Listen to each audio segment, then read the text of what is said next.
আসসালামু আলাইকুম। আজকের খবর থেকে আমি বাজিদ মুস্তফা বলছিলাম, রাজশাহী নিউ মার্কেট।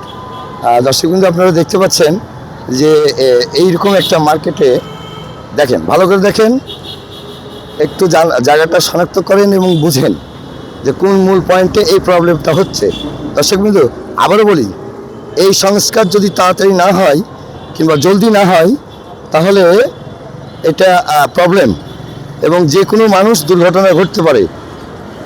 এটাই স্বাভাবিক। আপনাদেরকে আবারও দেখাবো, আমি শুধু স্থানগুলো দেখাচ্ছি আপনাকে কোন কোন জায়গায় আপনার এই ঘটনা ঘটেছে, যার কারণে ফাঁকা ভিডিও করা হচ্ছে এবং কিছু কিছু দৃশ্যপট দেখানো হচ্ছে যে এই জায়গাতে এই সমস্যা।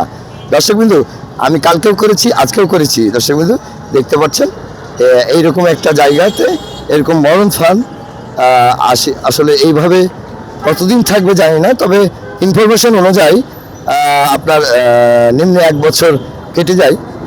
দর্শকবৃন্দু, এই বিষয়ে কালকেও প্রতিবেদন করেছি, আজকেও করছি।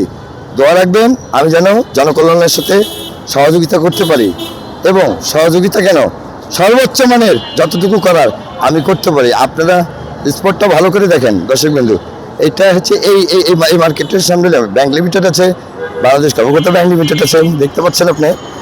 দর্শকবৃন্দু, দেখতে পাচ্ছেন যে হ্যাঁ দেখতে পাচ্ছেন বাংলাদেশ কমার্স ব্যাংক লিমিটেড।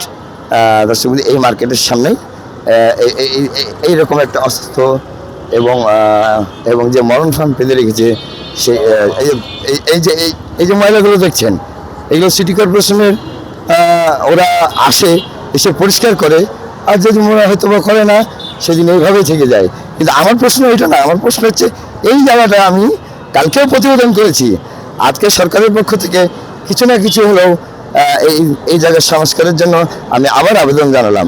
ধন্যবাদ। আজকের খবর থেকে আমি বাজিদ বলছিলাম।